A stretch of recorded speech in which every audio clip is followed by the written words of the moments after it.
We started our series of leadership seminars 3 years ago, and over the last 5 seminars we've tried to put people, ideas and arguments in front of you to provoke, to get a response. And if the ideas that we share with you line up with your values and your experience, we've also shared them with you in order to get you to act. A theme has emerged over the last 2 speakers in particular. One was from Steve Goodman, the co-founder of the Hackney model, and the other one was in Birmingham by Hilary Cotton, the author of the book Radical Help. And the theme of those 2 speeches was really about the need to rethink how social work is done and how public services are done more widely. And essentially the argument was that we need to give far greater freedom and responsibility to those doing frontline work. All of this and more is why I'm really delighted and very excited that Jos de Blok, not Josh de Blok, as there's been some confusion about this morning between Josh and Jos, but Jos de Blok, who is the co-founder and chief executive of Buurtzorg, has agreed to come and speak with us here this morning. Jos set up the pioneering healthcare organisation Buurtzorg about 12 years ago, and Buurtzorg now has over 10,000 nurses in the Netherlands. It has no middle managers and a back office function of about 50 people.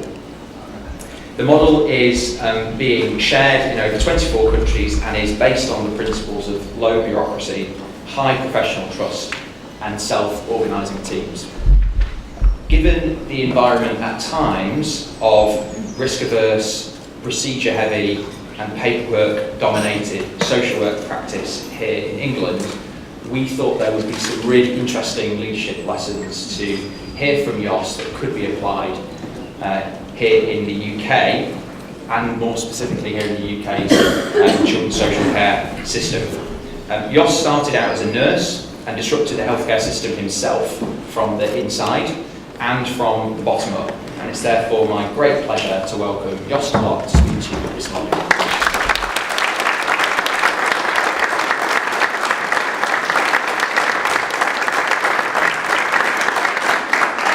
Thank you and good morning. I hope you had a good breakfast, because this is a breakfast session. So I had some yogurt. It's still between my teeth. As Josh said, I'm a nurse. I studied economics before I became a nurse. So I was very good at economics, but I didn't like it. So, and if you don't like it, it's better that you don't do it. And you should do things which you like in life and in work. So, and becoming a nurse was very inspirational for me. I thought it's what a beautiful job, just to be able to support people and to also get the reward immediately. So if you do things right, and if you're really connected with people, then you get the feedback immediately. So that was very inspiring. I became, after working in hospital, I became community health nurse for 9 years, and I had my own neighborhood, and I worked with volunteers, and I worked with social workers, of course. Social workers, doctors, GPs, physiotherapists, pharmacists, whatever was needed to create solutions for people. And nobody was telling me what to do. Nobody. So in the morning I just started to do my work, and I had patients who were terminally ill, patients with chronic diseases, people with dementia, and I visited them and I supported them, and I organized everything what was needed to give them a good as possible life. And nobody was asking about reports, about administration. I had my colleagues, so we had a team in a village, we were with 8, and we were talking about the things we met in our daily practice, and we supported each other, and when we had very complex situations, we said perhaps it's good to talk with somebody else. Perhaps it's good to invite a social worker and to have their views on what's happening. So this was a practice that was going on year by year. And then one time a year we had a meeting with a local board. in the Chinese restaurant in the village. And they said, how are things going? I said, everything's going well. Fine, they said. This was the yearly report. So that was in the 80s of the last century, so some years ago.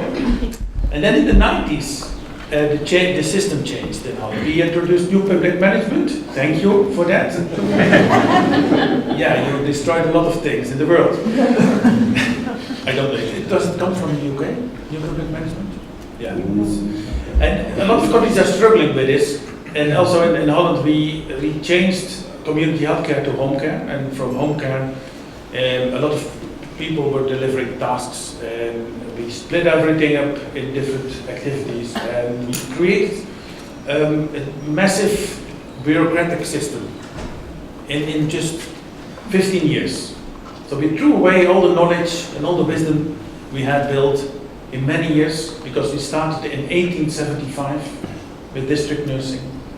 And we threw all this, what we learned about what is good health, what is a healthy community, how do we develop support systems in communities, we threw it all away.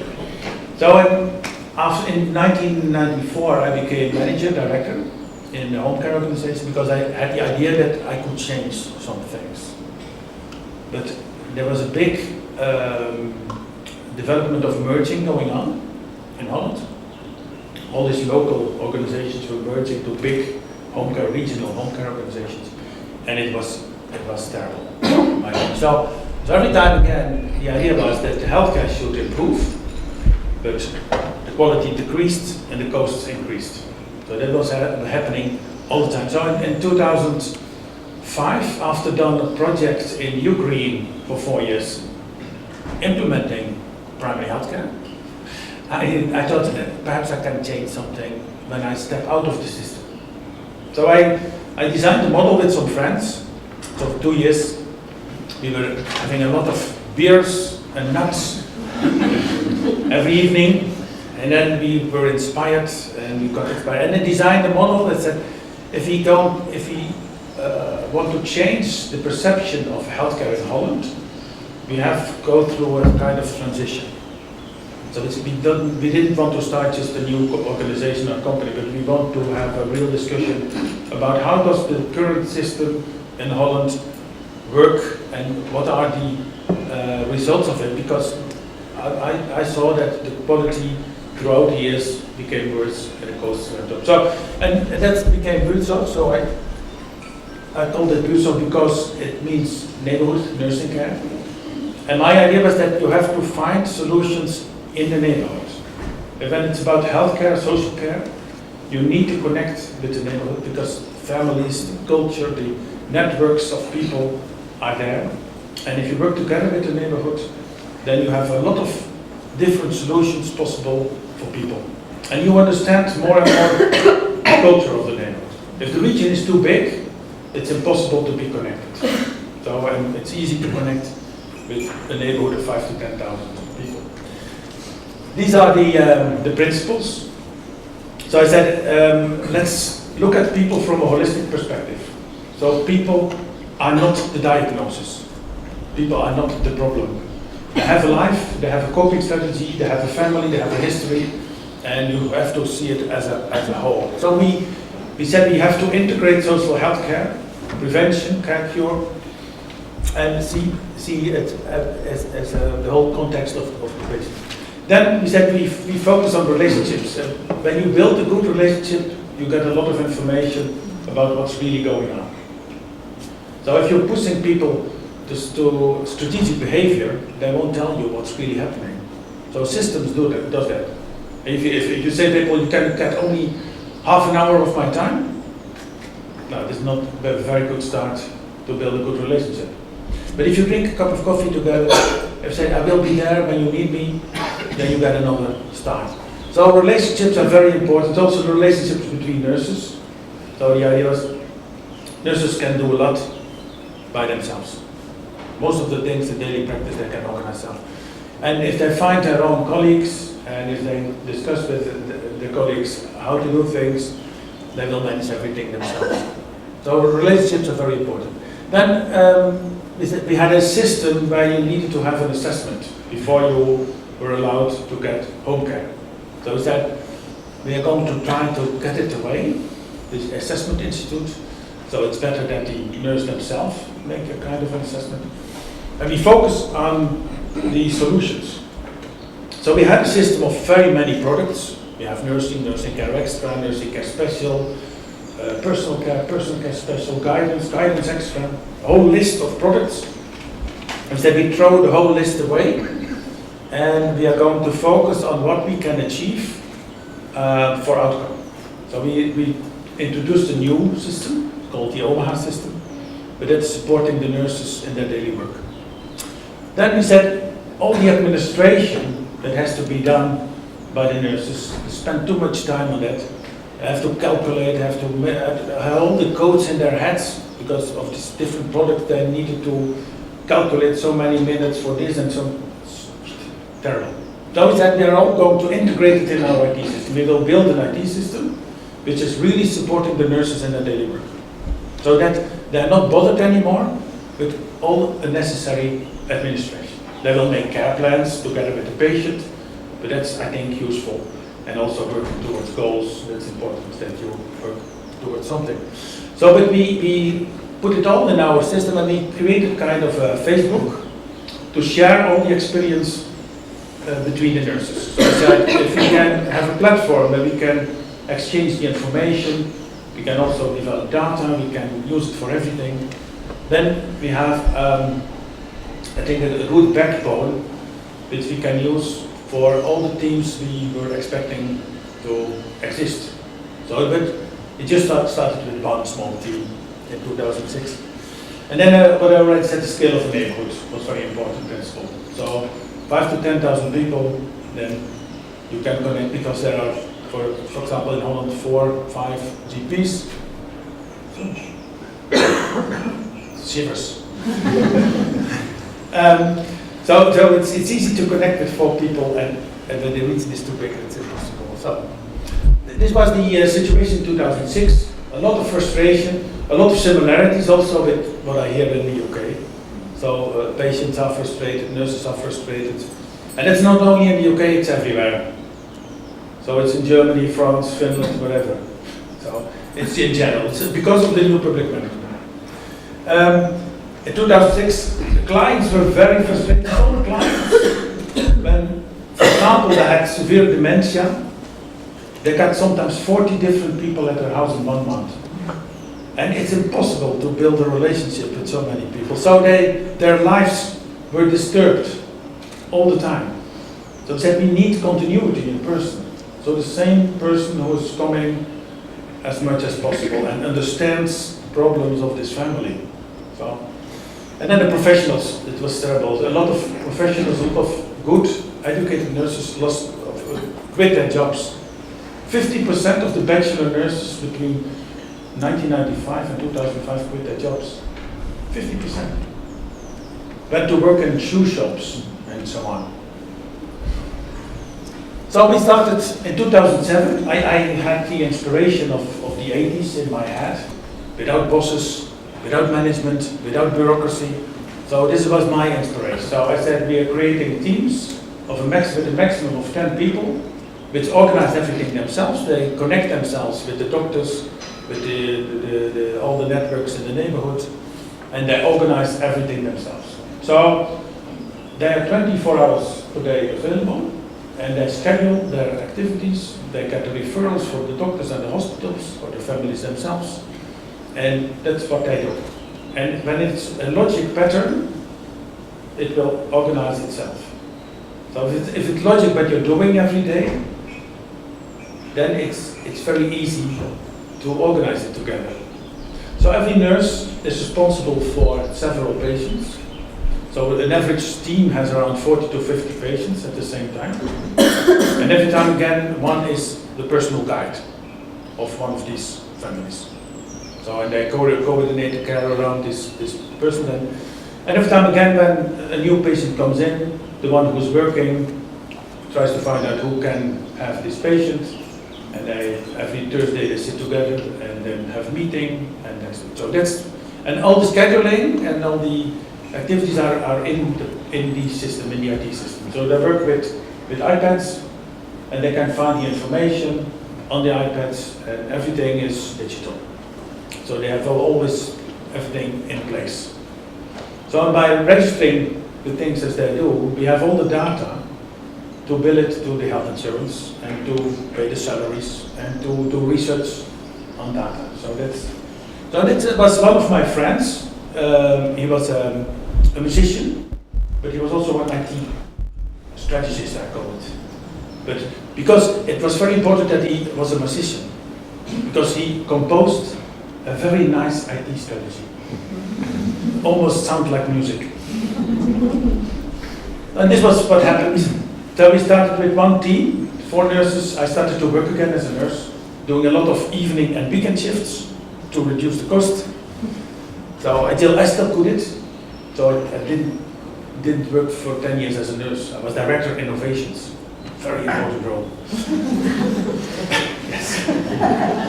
Terrible. So we grew from one team. We used 2007 as an experimental year, and we said if it can work in different places, it can work everywhere. So we were convinced that when we started in Amsterdam, that it surely could work everywhere. I don't know who have been in Amsterdam, but Amsterdam is always chaos. Very nice and funny. So we're now with 960 teams all over the country.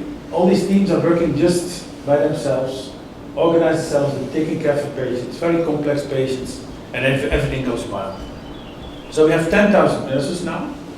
So we became the biggest home care organization. We are delivering for 20% of all the home care in Holland. We have more than 100,000 patients per year. So patients who are terminal, chronic diseases, people with dementia, people with all kinds of different problems. And we have the highest satisfaction rates. So since the start, it's 9.2, 9.3. From the start, we got all these nurses coming in. They started their own team in Amsterdam, Rotterdam, wherever. Just usually 4 or 5 nurses started. And then they grew till 10, 12, and then they split up into teams. So it was a very organic growth. And everything was the same process. So they got their clients, they grew, they hired colleagues, and they grew. And so from one team, they went to 2, to 4, to 8. So it was like an organic thing. We also started with other services. So we had a takeover in 2016 for social care, domestic care.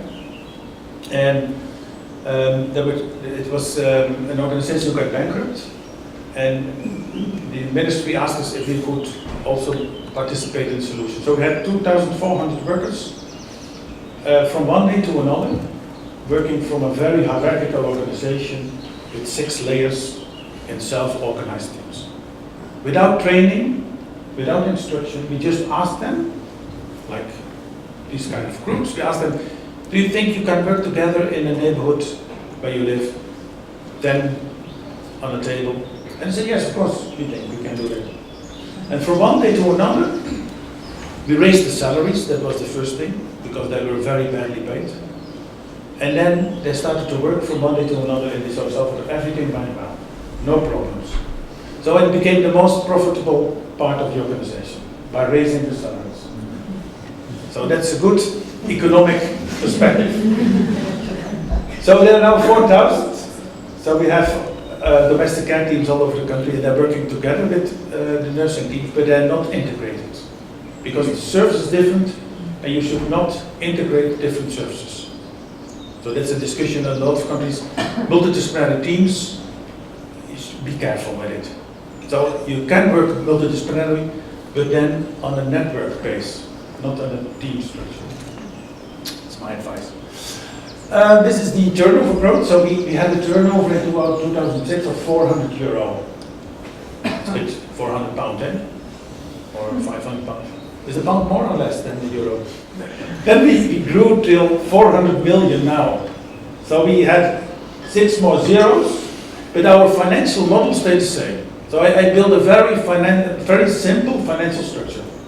So those 2 years of economic study were enough to create this process model. So we said we only want to deal with one price. So we get one price paid for what we're doing. So what I said, we skipped all the products, and it became the national standard. So the minister decided to take our practices. And then we have a few costs.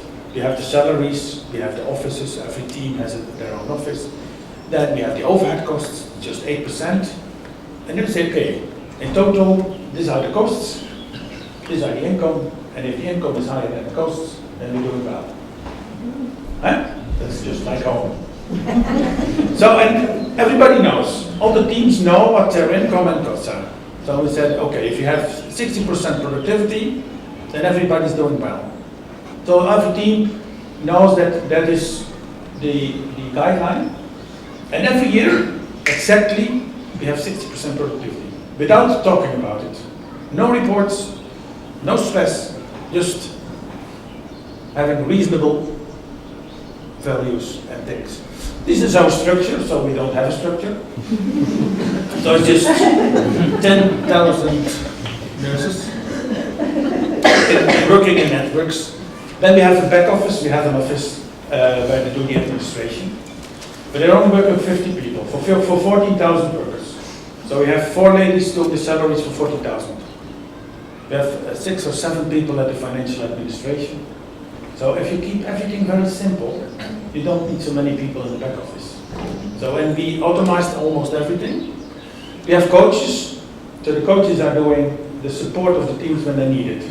So they don't have a hierarchical role, but the teams can ask for support if they have a conflict in the team or they struggle with some things. So usually a coach has around 45 to 50 teams, so they have enough teams to avoid them to become a manager. But it's important. Because management is, in my opinion, I don't know how many managers you have here. Management is a disease. Really, yes, it grows. It's kind of, and it affects everything. And you start to talk strangely. So you use words that nobody understands. Everything is very impressive. And you start making plans that nobody understands. So it's terrible. And then we think we have control. It's not true, of course. It's an illusion. So that's what happens.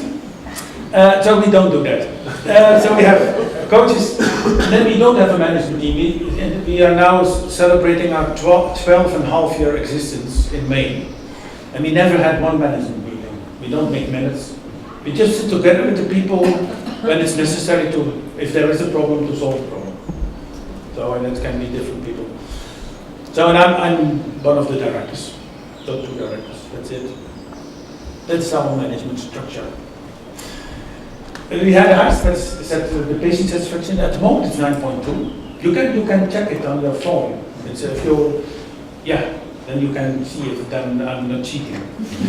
No, it's in Holland. We have Zorgkaart Nederland, and all the organizations are reviewed on this site. So patients can do a review, and then you can see how many reviews you have and what's the score. And at the moment it's 9.2, 9.3. Then we have the highest employee satisfaction. So we started to participate in this yearly research because the reason was that a lot of our colleagues, other CEOs, they said that they were complaining about the stress for our nurses. When you start to work for Buurtzorg, you have to decide on everything yourself, and that should be done by management, making decisions. Because that's very difficult. Yes. So we said, there was even one colleague who wrote down 3 pages in reasons why not to go work for Buurtzorg. 3 pages. So then the nurses became very curious and interested. So they looked at the site of Buurtzorg and then they stepped over. So I sent a message to this colleague, thank you very much. So then we became 5 times in a row, became the best employer in Holland. So the engagement is very high. It's 9.2, also 9.2. So engagement, and it's very logic that the engagement is high because everybody feels owner of their own work. So they feel that it feels more or less they're self-employed. They're not self-employed, so they get the salaries. It's a foundation, Buurtzorg is not for-profit foundation. So the overhead costs are 8%, very low. The average in Holland was 25%. So if you can spend the money on higher educated people, on education, on quality, and innovation, that's much nicer. We had 1,200 colleagues per year coming in. This is our vision. The clients, it's client-centered. Clients should be always in the center of everything. So we're talking about clients, we're dealing with clients. So everything is about clients. The idea is that we try to empower people, that we focus on what people are able to do still. So not focusing on the disabilities, but on the abilities. And try to involve the networks. So we said that we are working in a community, with informal networks, formal networks, and try to find ways to deal with the problems in a way that we are not needed anymore. So try to focus on independence. And that's another profession than delivering tasks. So in Holland, when we started, everybody was delivering tasks. Said, no, we have to solve problems. And that's something else. So that's also the reason that we said you need quite a good education level to do this. We built our organizational model on self-organization. So we said, if you give everybody autonomy and you trust what people are doing, things will organize itself. So and it was also based on my experience I had in the 80s. So we said we reduced the complexity by the IT system. We ask for every nurse to be able to do everything. So they're all generalists, they're all able to take care of every type of patient. 70% are registered nurses. They have their own education budget. They decide themselves on what kind of education they need based on what they meet in daily practice. So if you have a neighborhood with many people with dementia, then it's wise to have a lot of expertise on dementia. So every team decides themselves. And we said we try to avoid formal structures. So in healthcare we have a lot of formal structures, all kind of regulations and formal. So we try to avoid it. We said if you focus on the intrinsic motivation and informal networks, things will grow. So if you create all kind of protocols and structures, then things will shrink. So people grow when you have a nice environment. This is the back office I already mentioned. The administration is down there. This is the IT system. As I said, my friend, the composer, he designed a strategy for 15 years. I think that's quite amazing. So we developed our own software company. So we started with 1 engineer, and now 17. So we are now delivering also software for our competitors. At the moment, on our IT system, also the patients are participating. So they can connect and they can communicate with the team. And it's very nice for the families. So when the family is living on another place, they can communicate with the team about what's happening with their parents.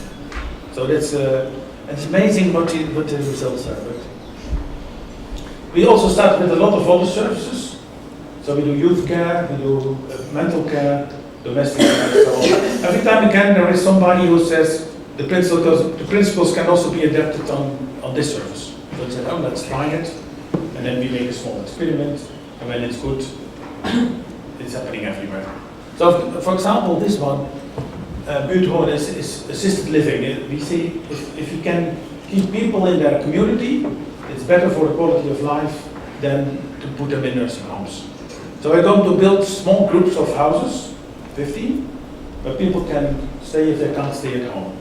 And they're supported by their own neighborhoods. So we are very closely working with the informal care. And we are doing this on 6 places in the country, and when it's working well, we go to 100, and then we'll see. So that's every time again. The mental care part is growing the most fast now.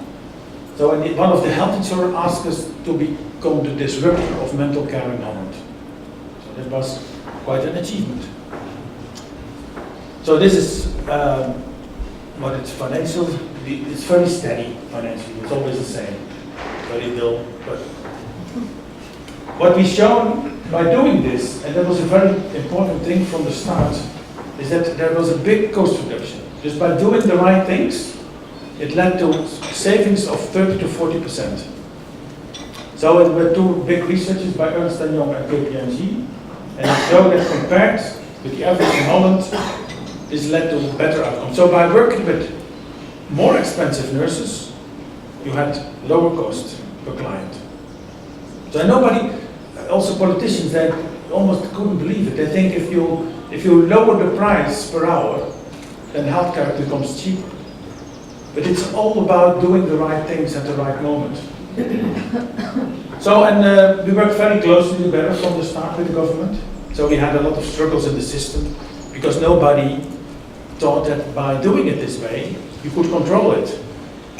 But now everybody sees that you can control it much better without controlling it. So you have to trust on the intrinsic motivation of healthcare workers. That's the message. This is about innovations. This is the most spectacular one. Every year we have in the Olympic Stadium in Amsterdam the walker race. So there was a nurse who had a patient, and the patient said there are competitions for everybody, but not for us people behind the walker. So she said, okay, we're going to organize it. And it was 2010, and it was in the newspaper, I didn't know it. And I said, great, what I read in the newspaper. But yeah, she said, I sent you emails and you said, go on, wonderful. So, and now it's yearly, they are practicing in a lot of villages all over the country, kind of pre-selections. And then the best ones, they come to the Olympic Stadium, and then we have competitions on 400 meter, 800 meter, and 2000 meter. So in the train, and the eldest one last year was 104. So and then grandchildren join them. So you see all the families, they're very proud of their grandmother winning a medal. But it's, you know, it's about connections. It's about social connections, and it's about looking different at healthcare. So this is prevention. So a lot of people, it starts with some nurses. So and then the nurses, they involve volunteers. Then the volunteers take over, and then it becomes a kind of neighborhood activity. So and that's done in a lot of places all over the country now. So there's a nice concept. We also do hospital at home. We think that 40% of the interventions in hospitals can be done at home. So the coming 5 to 10 years, we will do more and more of these things at home.